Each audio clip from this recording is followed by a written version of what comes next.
हर हर महादेव की जय।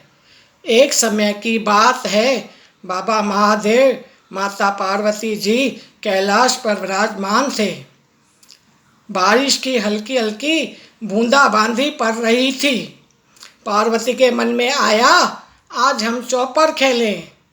सो पार्वती ने बाबा महादेव को कहा कि आज मेरा मन कर रहा है, हम चौपर खेलें।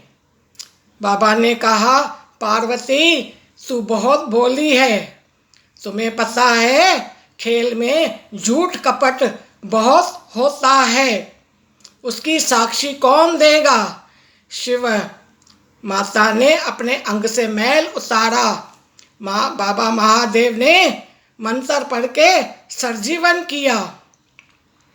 माता ने उसका नाम अंगद रखा। माता ने पुतले से कहा कि हम चौपर खेल रहे हैं, उसकी साक्षी तुम देना, सच सच बोलना। पुतले ने मन में विचार किया, बाबा के पास तो सांप और मुंडमाला है, अम्मा के पास तो सब कुछ है। सो पुतले ने कहा, हाँ अम्मा मैं सच बोलूँगा। बाबा ने कहा, पहलो पासो राड़िया, बोले पुतला किसने जीता किसने हारा। पुतले ने कहा, अम्मा जीती बाबा हारे। माता खुश होकर दाहिने हाथ से कंगन उतारकर पुतले को दिया। बाबा ने कहा, दूजो पासो राड़िया, बोले पुतला किसने जीता किसने हारा। पुतले ने कहा, अम्मा जीती बाबा हारे। माता खुश होकर दूसरे हाथ का कंगन उतार कर दे दिया। बाबा ने कहा, तीजो पासो राड़िया, बोले पुतला किसने जीता किसने हारा। पुतले ने मन में विचार किया कि अगर बाबा तो जीते हैं, अगर मैं बोलूँगा बाबा जीते अम्मा हारी तो अम्मा को भी गुस्सा आएगा। सो पुतले ने कहा, अम्मा जीती बाबा हारे। माता ने खुश होकर गले का हार निकाल कर दे दिया। चौथो पासो राड़िया, बोले पुतला किसने जीता किसने हारा। पुतले ने विचार किया, 3 बार तो अम्मा को जिताया था, अब बाबा को जिताऊं, नहीं तो बाबा मुझे श्राप दे देंगे। पुतले ने कहा, बाबा जीते अम्मा हारी। बाबा ने जटा खोलकर उसमें से सोने का सिक्का दे दिया निकालकर। पार्वती को एकदम से गुस्सा आ गया। पुतले को कहा, जो आखिर में जीतता है वो ही जीता हुआ कहलाता है। अगर तुमने सच सच बोला है तो खा पी के आनंद कर, नहीं तो यहाँ से कोड़ी होकर निकल जा। माता के ये वचन सुनते ही सतपुतले के बदन में आग आग लगने लगी, कोड़ झरने लगा। वहाँ से चलकर कुमड़ी में पानी भर के आगे बढ़ा तो वहाँ एक बहुत बड़ा जंगल मिला उसे। उस जंगल में कुछ स्त्रियाँ पूजा कर रही थी। वो स्त्रियाँ इंद्र की इंद्राणियाँ थी, ब्रह्मा की ब्रह्माणियाँ थी, देवताओं की स्त्रियाँ थी। उनसे कहा, हे माताओं बहनों, आप ये क्या कर रही है। उन्होंने कहा, हम मनसा वाचा बाबा महादेव जी का व्रत कर रहे हैं। बोला, इससे करने से क्या लाभ होता है। शिव बोला, स्त्रियों ने बोला, इसे करने से मन इच्छा पूर्ण होती है, दुख दर्द तकलीफ सब दूर हो जाती है। पुतले ने कहा, ये व्रत मुझे भी करना है। किसी ने सुपारी दी, किसी ने चावल दिए, और किसी ने पूजा की सामग्री दे दी। पुतले ने व्रत करना शुरू कर दिया। ऐसा करते करते उसे 4 साल व्यतीत हो गए। उधर माता को अपने पुत्र की बहुत याद आने लगी। शिव महादेव जी से कहने लगी, महादेव जी मेरा पुत्र मुझे लाकर दो।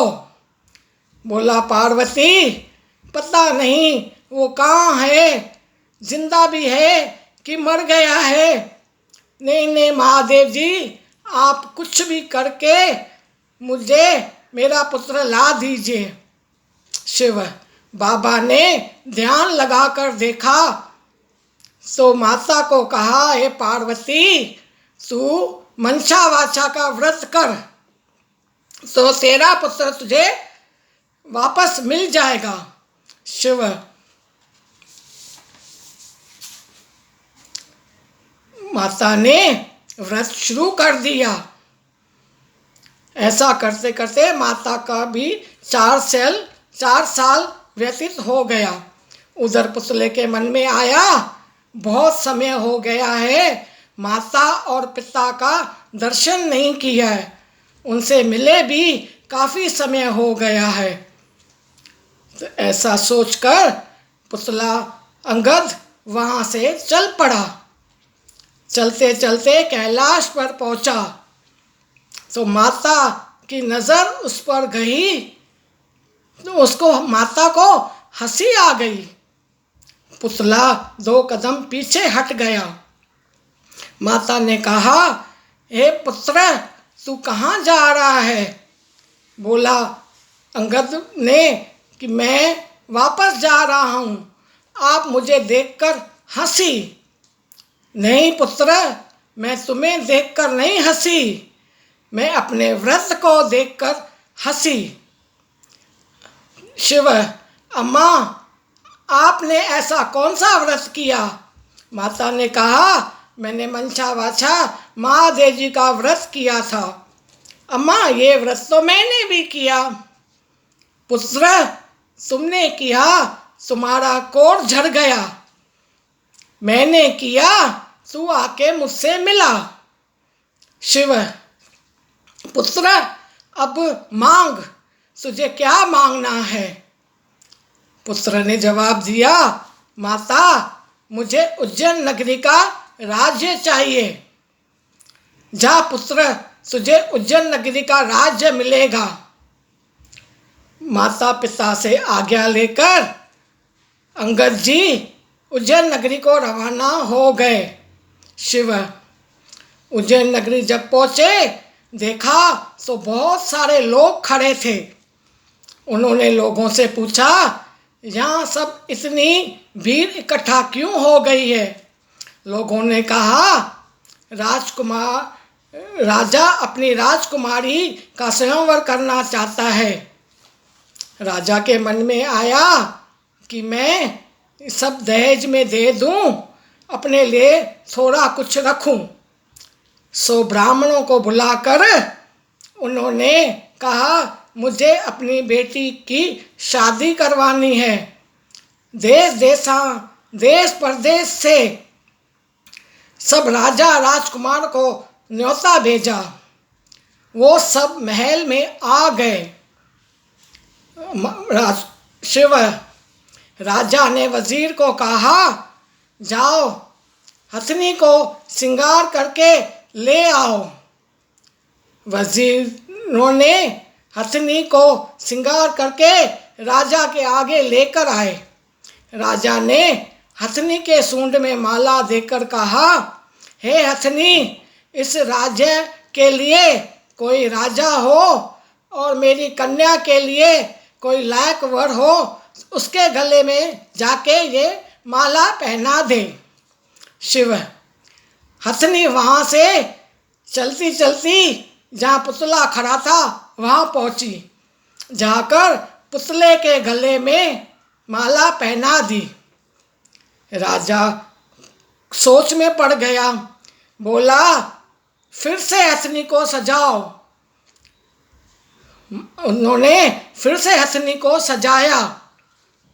राजा ने कहा, हे हथनी, इस राज्य के लिए कोई राजा हो, इस कन्या के लायक वर कोई हो तो उसके गले में जाकर ये माला पहना दो।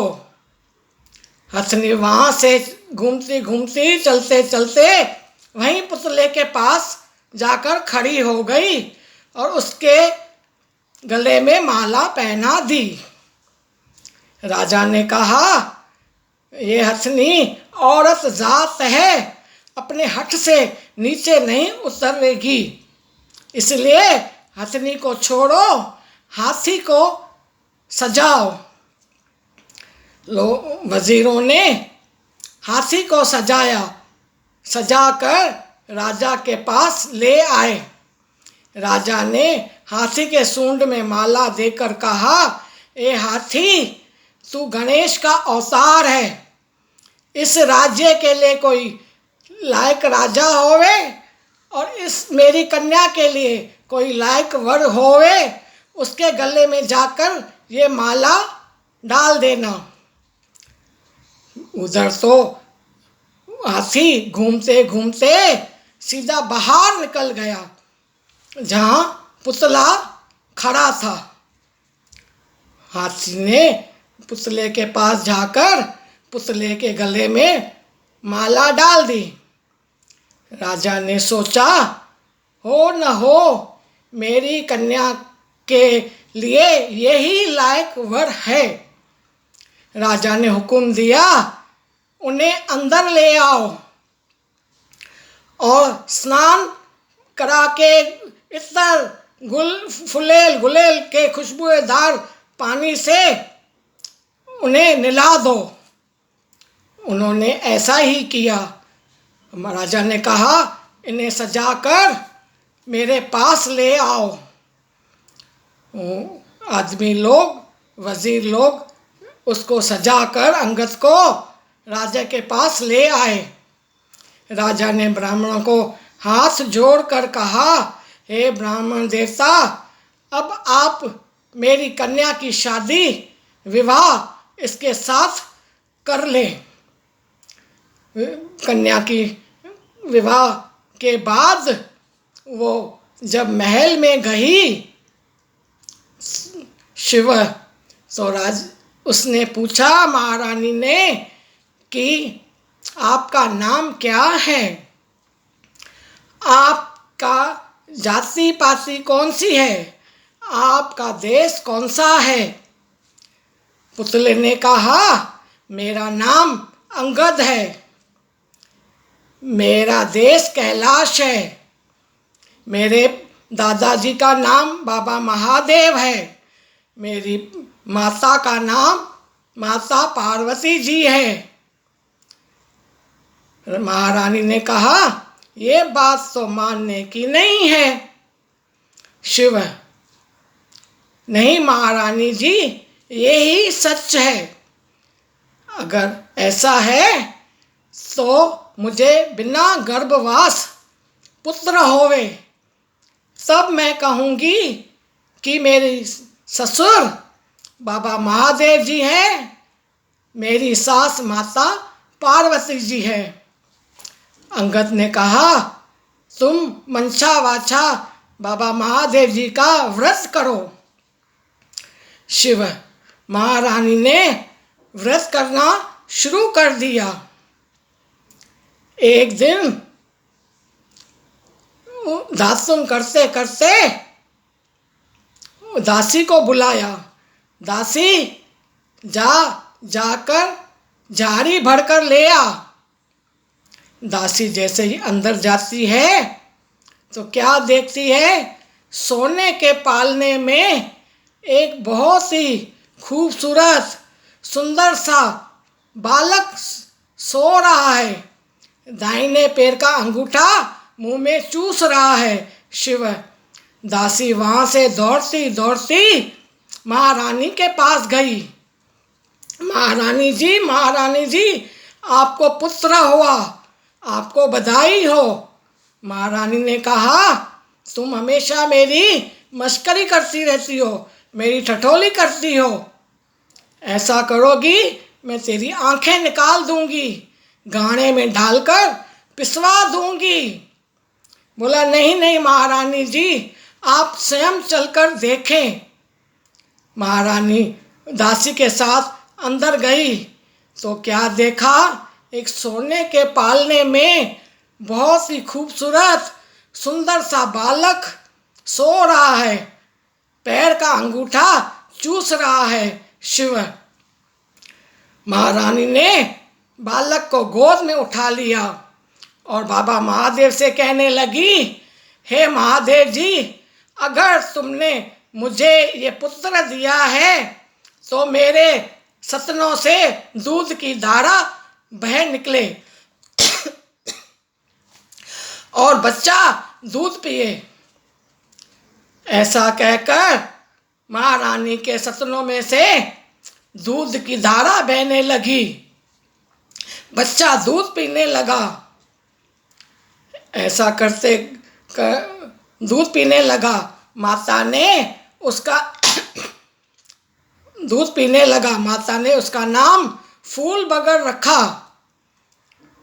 ऐसा करते करते काफ़ी साल बीत गए, फूल बगर बड़ा होने लगा। जब वो बड़ा हो गया तो बाहर बच्चों से खेलने कूदने लग गया।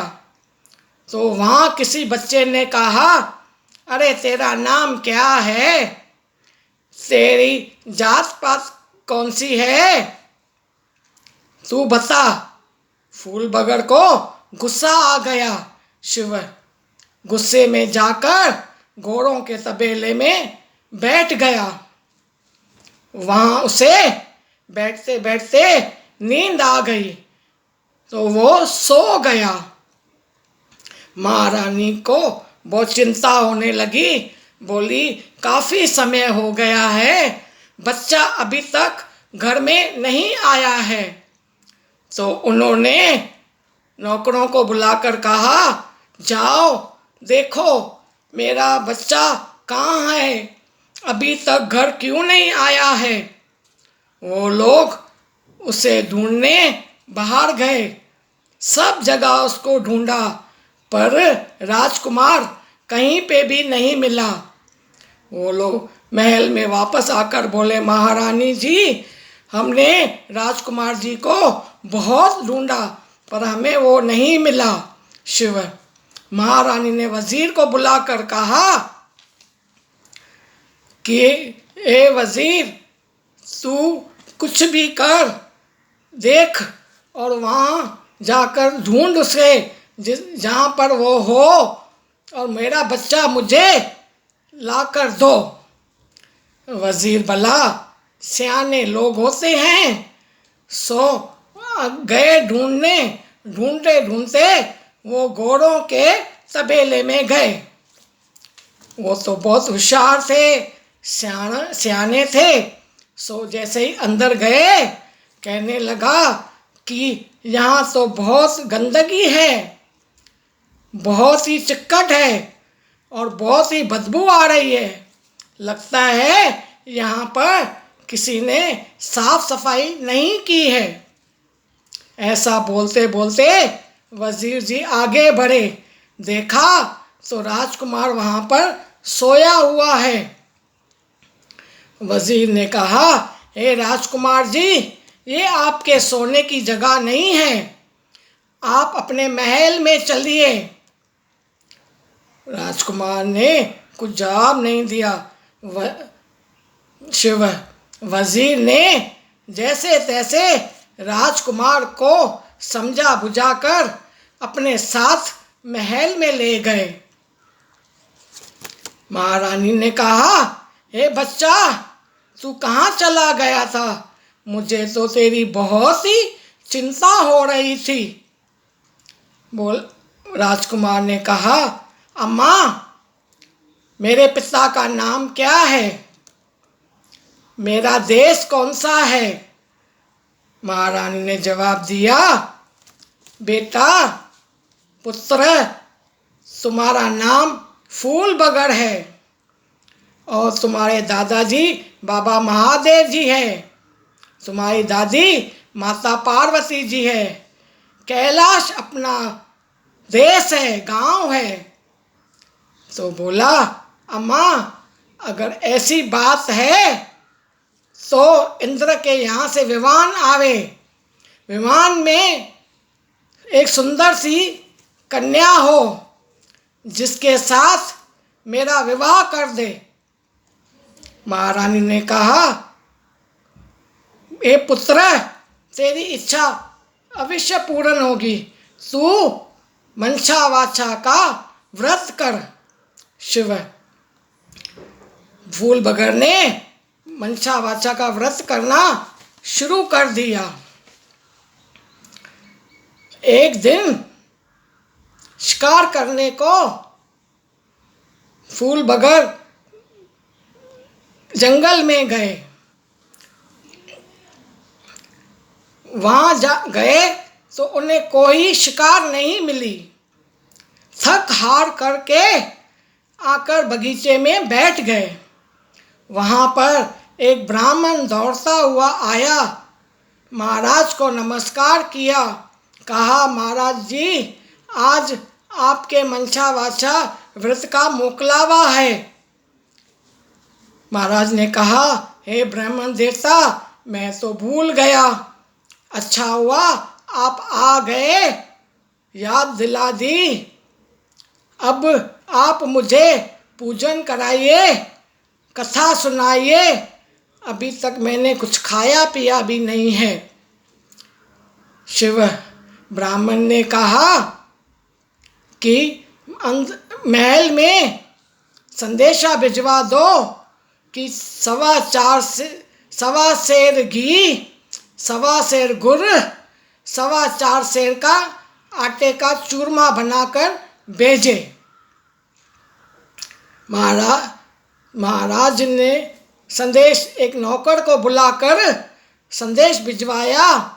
नौकर ने जाकर महल में महारानी को कहा, महाराज ने 1.25 सेर घी, 1.25 सेर गुड़, 4.25 सेर आटे का चूरमा मंगवाया है।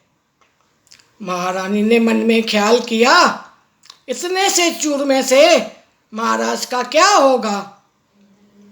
सो उसने गाड़ी भर के चूड़ी का भेज दिया। शिव राजा ने जब देखा गाड़ी भर के चूरमे का आया है तो वो चिंता में डूब गए।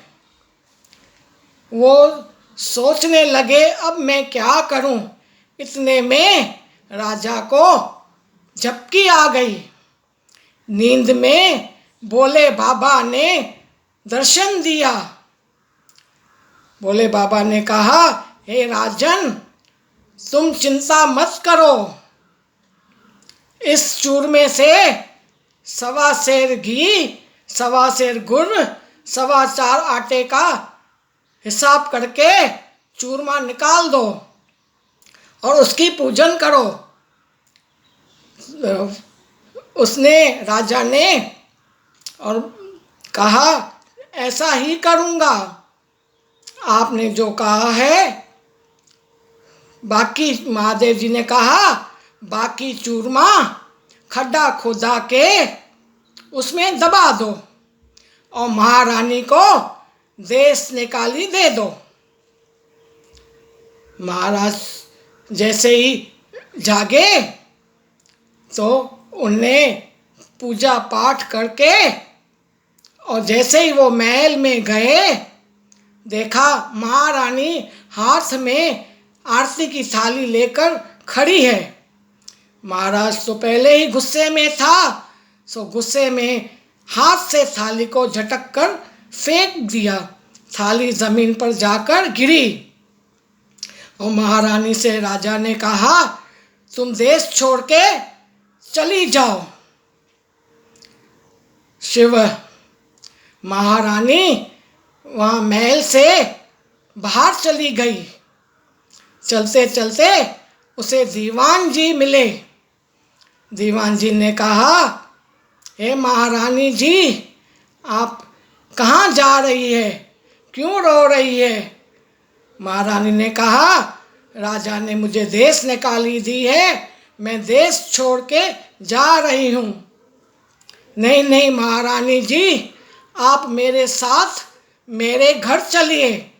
मैं राजा को समझा बुझा कर दूँ, मैं महाराजा को समझा बुझा कर आपको लेकर चलूँगा।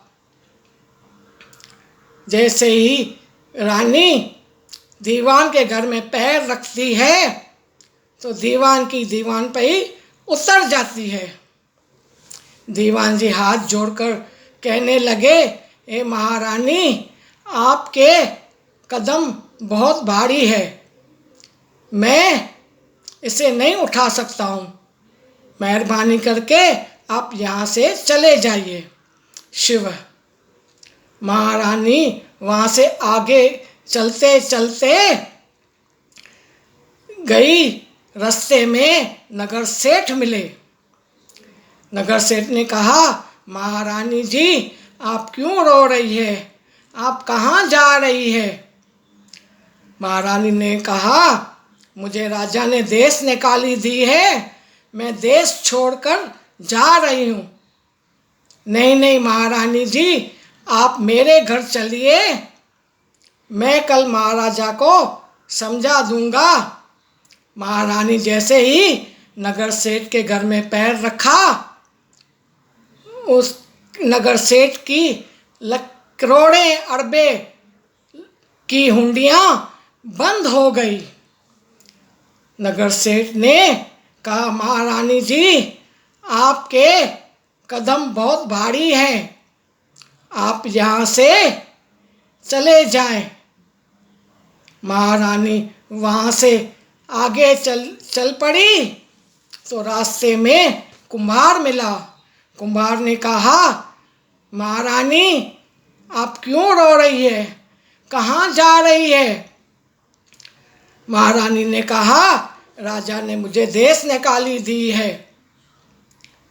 नहीं नहीं महारानी, आप मेरे घर चलिए, मैं राजा को अच्छे अच्छे मिट्टी के बर्तन बनाकर दूंगा, महाराज जी खुश हो जाएंगे। महारानी जैसे ही कुम्हार के घर में पैर रखती है तो कुम्हारनी दोनों अंधे हो जाते हैं और सारे मिट्टी के बर्तन टूट जाते हैं। कुम्हार ने हाथ जोड़कर कहा, महारानी जी, आप यहाँ से चले जाइए, आपके पैर हमसे उठा नहीं जाते हैं। महारानी वहाँ से आगे चल पड़ी। आगे चलते चलते महारानी को माली मिला। माली ने कहा, महारानी, आप क्यों रो रही है, आप कहाँ जा रही है? महारानी ने कहा, राजा ने मुझे देश निकाली दी है, मैं देश छोड़कर जा रही हूँ। नहीं नहीं महारानी जी, आप मेरे घर में पधारिए, मैं राजा को अच्छे अच्छे फूलों का गुलदस्ता बना कर दूँगा, अच्छे अच्छे फल फूल दूँगा, तो वो बहुत ही खुश हो जाएंगे। रानी जैसे ही माली के घर में कदम रखती है तो माली के सारे जो बाग थे हरे भरे, सब जलकर राख हो जाते हैं। वहाँ पे काग बोलने लग जाते हैं। ऐसा देखकर माली ने कहा, महारानी जी, आप यहाँ से चले जाइए, आपके कदम हमसे नहीं सह जा रहे हैं। महारानी वहाँ से आगे चली। आगे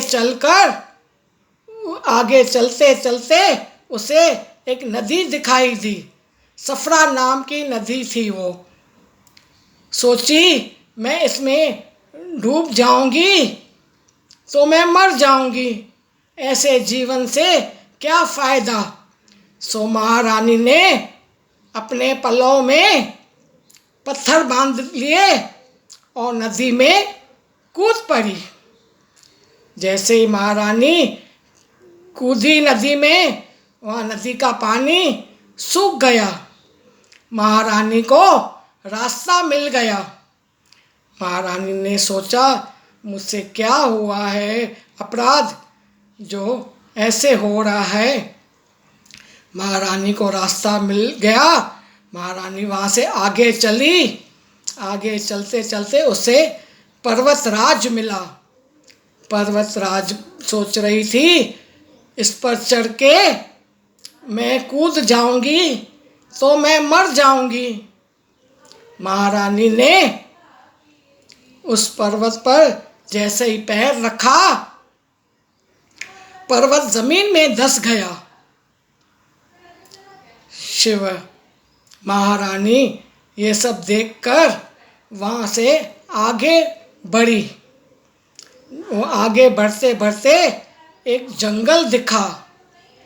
महारानी को वहाँ पर एक शेर नज़र आया। महारानी ने कहा अगर ये मुझे खा जाएगा तो मैं मर जाऊंगी। महारानी आगे बढ़कर शेर को हाथ लगाया तो शेर पत्थर का हो गया। शिव ये देखकर महारानी को बहुत दुख हुआ और वो आगे आगे बढ़ती गई। आगे बढ़कर देखा एक सांप है। बोला मैं इसके पास जाऊंगी तो मुझे ये काट खाएगा तो अच्छा है, मैं इससे मर जाऊंगी। तो महारानी जैसे ही सांप के पास जाती है, सांप रस्सी बन जाता है। महारानी ने सोचा अब क्या मुझसे अपराध हुआ है, सब जगह अनर्थ ही अनर्थ हो रहा है। वहाँ से आगे बढ़ी तो वहाँ उसे एक कुआं, बॉडी, तालाब दिखा। वहाँ पर एक शंकर भगवान का मंदिर था। महारानी उस मंदिर में गई। देखा अंदर कोई नहीं है। खिड़की दरवाजे बंद करके महादेव जी का जाप करने लगी। उधर एक दिन पुजारी शहर गया हुआ था तो वहाँ पे अपने भाग ले लिए। फिर जैसे वापस आने लगा तो रास्ते में उसे कुत्ते ने काट खाया। पुजारी जी ने कहा आज लगता है मेरे मंदिर में कोई पापी आदमी आया है जो मुझे कुत्ते ने काट खाया है। शिव पुजारी जी जैसे ही मंदिर पर पहुँचे देखा खिड़की दरवाजे बंद है। पुजारी ने सोचा आज तक मेरे खिड़की दरवाजे मंदिर के कभी बंद नहीं हुए, आज क्यों बंद है। शिव पुजारी जी ने दरवाज़ा खटखटाया, कहा अंदर कौन है। भूत पिशाच डाकनी शाकनी जो भी हो वो दरवाज़ा खोले बाहर आए। अंदर से आवाज़ आई कि मैं न कोई भूत हूँ, न कोई पिशाच हूँ, न कोई डाकनी शाकनी हूँ, मानव देही हूँ। आकाश ने डाला है, पृथ्वी ने झेला है। आप मुझे धर्म की बेटी करते हो तो मैं दरवाज़ा खोलता हूँ, मैं दरवाज़ा खोलती हूँ। बाबा ने कहा हाँ बेटा तुम मेरी धर्म की बेटी हो। महारानी ने दरवाज़ा खोल दिया। शिव पुजारी जी अंदर गए। जाकर महारानी से पूछा बेटी आप कौन हो, कहाँ से आई हो। महारानी ने कहा मैं एक बहुत ही दुखियारी स्त्री हूँ, मैं आपके मंदिर में शरण लेने बाबा की आई हूँ। पुजारी जी ने कहा अच्छा बेटी ये लो झोली, इसे खूंटे में बांध दो। शिव महारानी ने जैसे ही झोली हाथ में ली, झोली बहुत भारी थी। उन महारानी के हाथ से वो झोली गिर गई, सारे लड्डू बिखर गए। महारानी ने कहा, बाबा, ये आपकी चतुरी, आपकी नगरी इतनी चतुर है जो सबने एक साथ लड्डू बनाए हैं, सबके एक सरी के लड्डू हैं। बाबा ने कहा, नहीं नहीं बेटी, आज चौमासे का मंशा वाछा का मोकलावा है, बाबा महादेव जी का मोकलावा है। उसमें 1.25 सेर घी, 1.25 सेर गुड़, 4.25 आटे का चूरमा बनता है।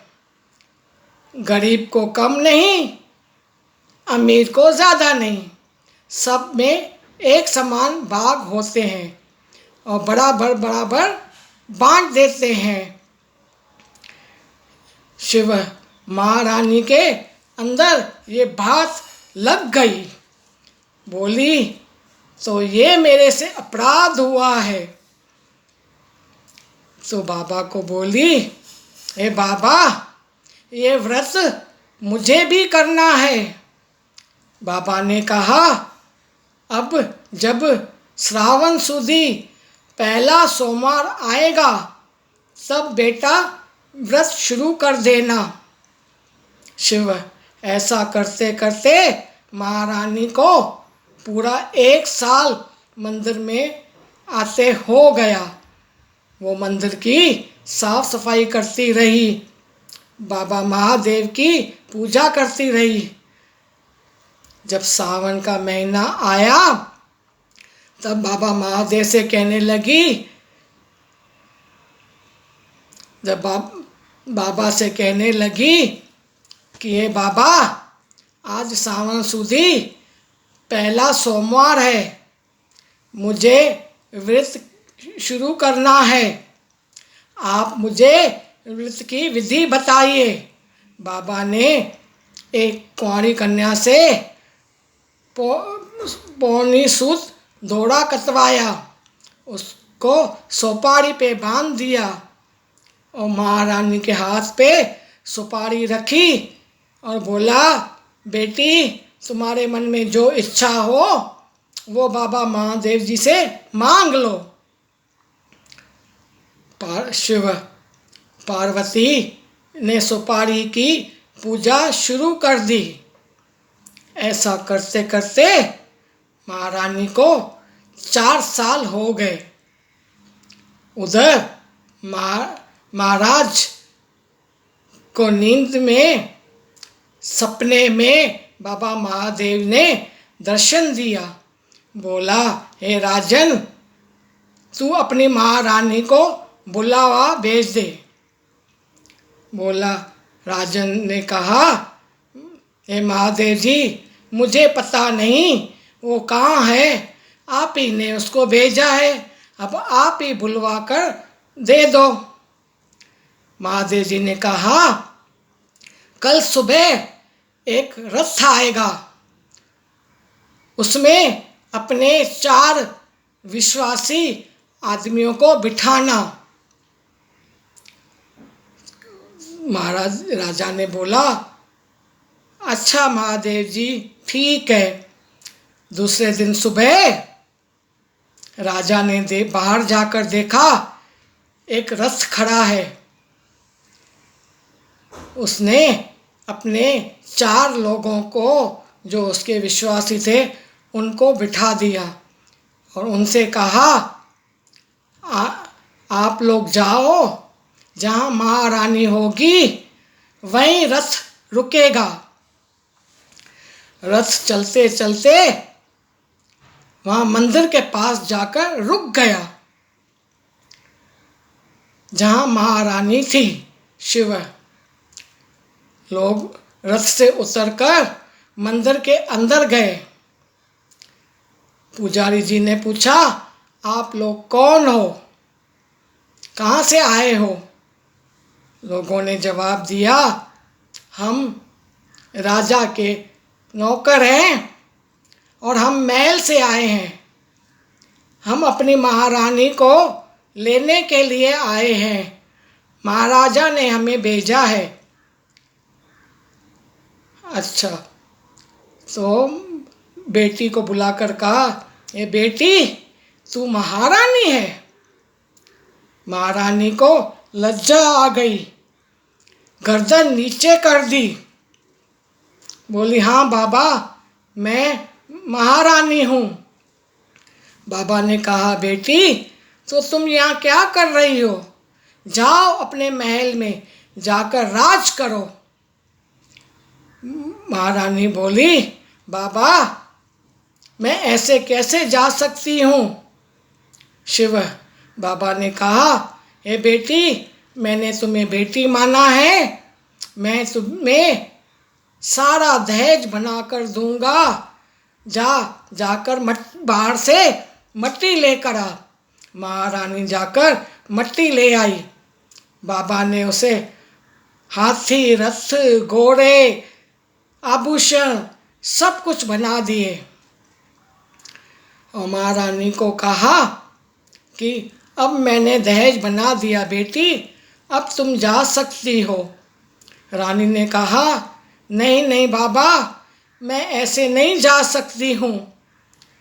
रास्ते में मुझसे बहुत सारे अपराध हुए हैं, उसकी निवृत्ति कैसे होगी? बाबा ने कहा, जाओ बेटी, एक पात्र में जल भर के आओ। शिव महारानी ने जल भर के बाबा के हाथ में दिया। बाबा ने कहा, बेटी, ये जल का पात्र लो और जहाँ जहाँ से तुम आई हो वहाँ वहाँ पर ओम नमः शिवाय का जाप करती हुई, जल का छींटा डालती हुई जाना, तो सब कल्याण हो जाएगा। शिव महारानी बाबा से आज्ञा लेकर आगे बढ़ी। आगे बढ़ते बढ़ते उसे सांप दिखाई दिया, जो काफ़ी सालों से रस्सी बना हुआ था। उसने महादेव जी को पुकारा, बोला, हे महादेव जी, अगर आप मुझ पे प्रसन्न हुए हैं, राजा ने जो मुझे बुलाया है, तो ये सांप पहले से चौगना होकर फुंफकार मारकर जंगल में चला जाए। ऐसा कहते ही सांप पहले से चौगना होकर फुंकार मार के जंगल की ओर चला गया। ये देखकर महारानी को बहुत खुशी हुई। वहाँ से आगे बढ़ी और वहाँ उसे शेर नज़र आया। शेर के पास गई, ओम नमः शिवाय का जाप करने लगी और जल का छींटा शेर के ऊपर डाला और महादेव जी को पुकारने लगी, हे महादेव जी, अगर आप मुझ पर प्रसन्न हुए हैं, राजा ने जो मुझे बुलाया है, तो ये शेर है, चौगना होकर दहाड़ता हुआ जंगल की ओर चला जाए। महारानी के कहते ही ऐसे ही हुआ। वो शेर उठा, पहले से चौगना होकर दहाड़ कर जंगल की ओर चला गया। ये देखकर महारानी बहुत खुश हुई। आगे बढ़ी, बढ़ते बढ़ते उसे पर्वतराज दिखाई दिया, जो जमीन में पहले से धंसा हुआ था। महारानी पर्वत के पास गई और महादेव जी को पुकारने लगी, हे बाबा महादेव जी, अगर आप मुझ पर प्रसन्न हुए हैं, राजा ने जो मुझे बुलाया है, तो ये पर्वतराज पहले से ही बहुत ऊंचा होकर खड़ा हो जाए। तो महारानी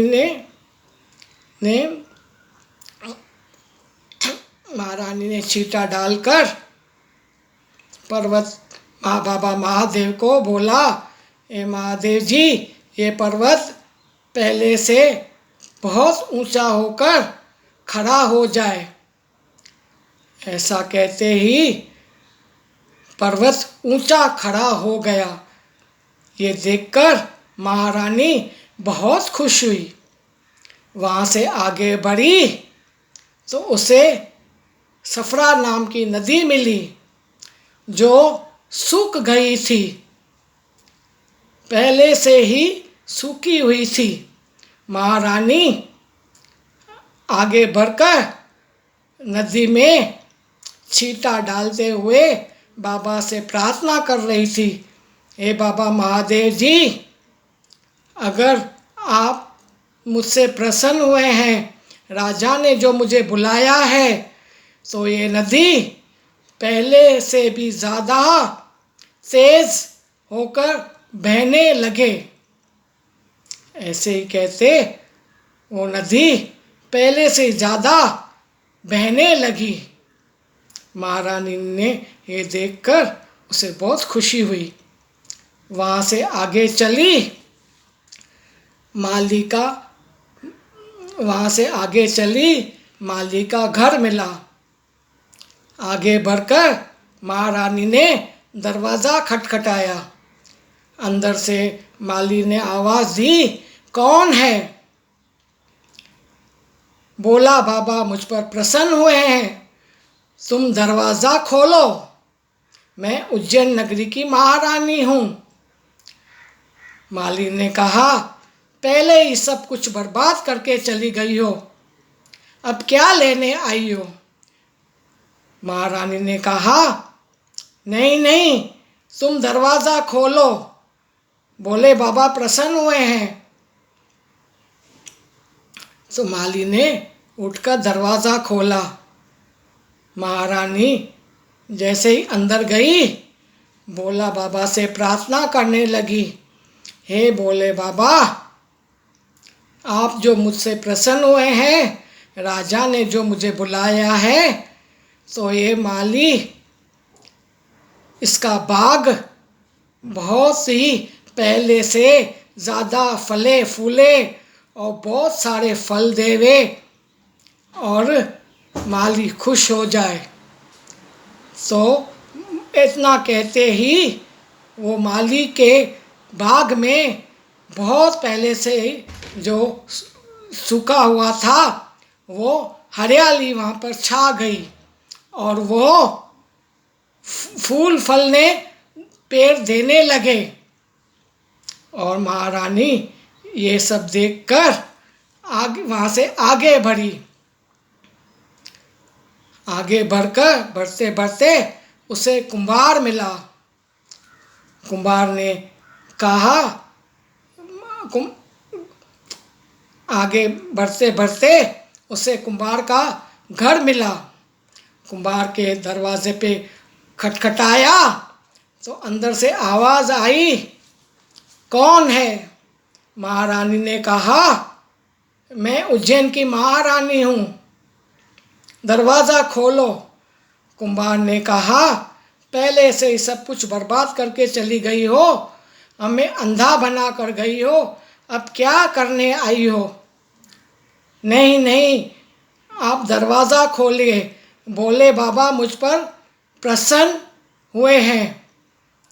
कुंभार ने दरवाज़ा खोला, महारानी अंदर गई, जल का छींटा डाला और बाबा महादेव जी से कहने लगी, हे महादेव जी, अगर आप मुझ पर प्रसन्न हुए हैं, महाराजा ने मुझे बुलाया है, तो ये कुंभार कुंभारनी पहले जैसे देखते रहें और इनके बर्तन मिट्टी के सारे सोने के कर दो।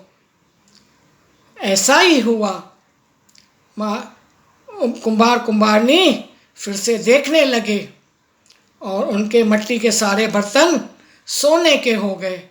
ये देखकर महारानी बहुत खुश हुई। वहाँ से आगे बढ़ते बढ़ते काफ़ी आगे निकल गई। वहाँ उसे नगर सेठ का घर दिखाई दिया। वो नगर सेठ के दरवाजे पे गई, दरवाज़ा खटखटाया, अंदर से आवाज़ आई, कौन है? मैं उज्जैन की महारानी हूँ, आप दरवाज़ा खोलो, नहीं नहीं, पहले से ही सब कुछ खत्म करके सर्वनाश करके चली गई हो, अब क्या करने आई हो?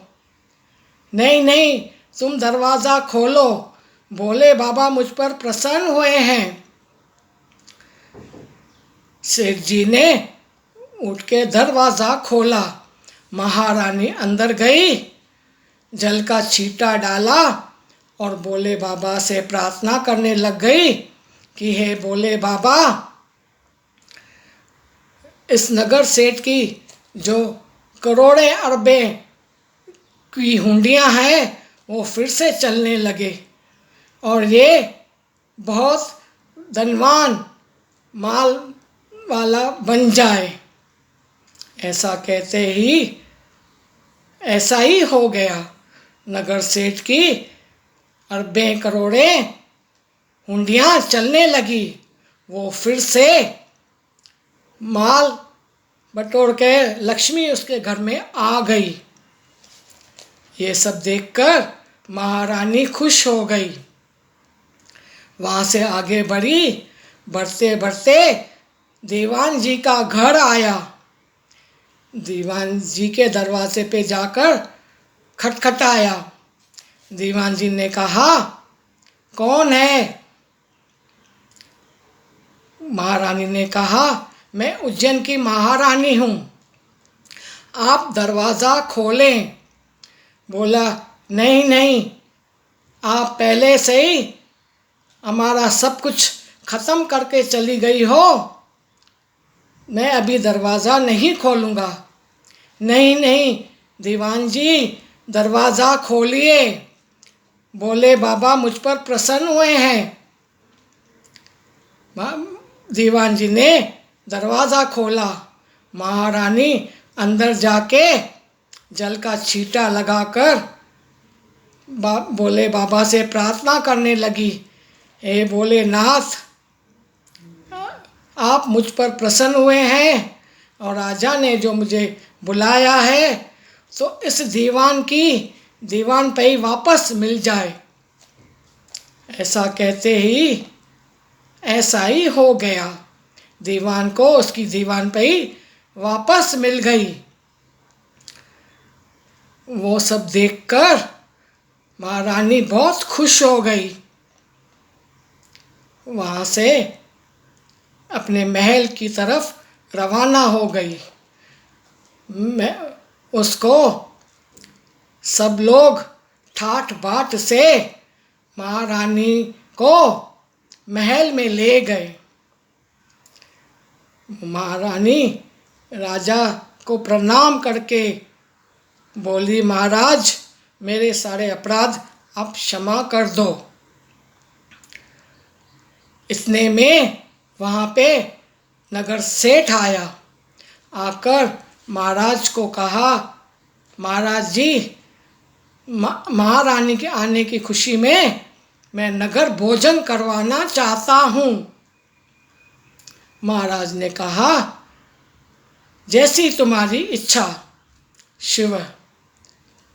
नगर सेठ वहाँ से जाकर पूरी नगरी में डंडोरा करवाया कि आज घर में कोई चूल्हा नहीं जलाएगा, सब आके नगर में भोजन करेंगे। सारी नगरी आकर भोजन करने लग गई। नगर सेठ ने कहा, अगर किसी के घर में चूल्हा जलेगा या धुआं दिखेगा, उसे 11.25 रुपये दंड भोगना पड़ेगा। इस कारण सारी नगरी आकर वहाँ पर भोजन करने आ गई। जब महारानी के लिए भोजन गया, महारानी ने कहा, आज तो मुझे मनसा वाचा बाबा महादेव जी का व्रत है।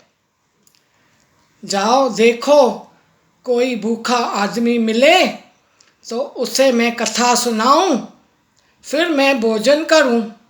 शिव। नगर सेठ ने कहा, महारानी, नगरी में तो कोई भूखा प्यासा नहीं है, सब खा पी के बैठे हैं। ये बात धोबी ने सुनी।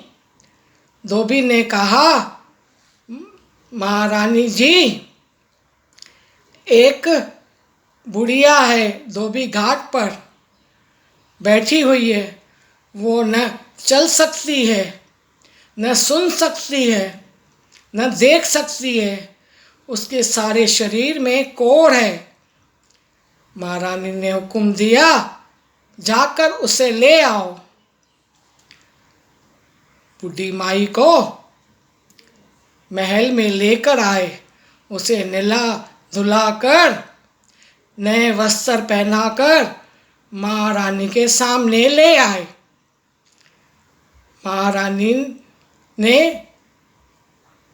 कहा, अम्मा सुन। हाँ, अम्मा को सुनने में आया। अम्मा इधर देख, अम्मा को दिखने में आया। महारानी ने कहा, अम्मा इधर आ। 80 साल की बूढ़ी माई नौजवान हो गई, आकर महारानी के पास खड़ी हो गई। महारानी ने कहा, अम्मा बैठ जा। बूढ़ी माई बैठ गई। अम्मा ने कहा, हाथ खोल। बूढ़ी माई ने हाथ खोला। अम्मा ने उसे चावल दिया। अम्मा ने कहा, शिव। महारानी ने कहा, अम्मा मैं तुम्हें अब एक कथा सुनाती हूँ बाबा महादेव जी की, वो ध्यान से सुनना। बूढ़ी माई ने बोला, जी हाँ महारानी जी। महारानी ने उस बूढ़ी माई को सारी कथा सुनाई। कथा सुना, जैसे ही खत्म हुई, पूर्ण हुई, तो महारानी ने महादेव जी से कहा, हे महादेव जी मुझे क्षमा करना।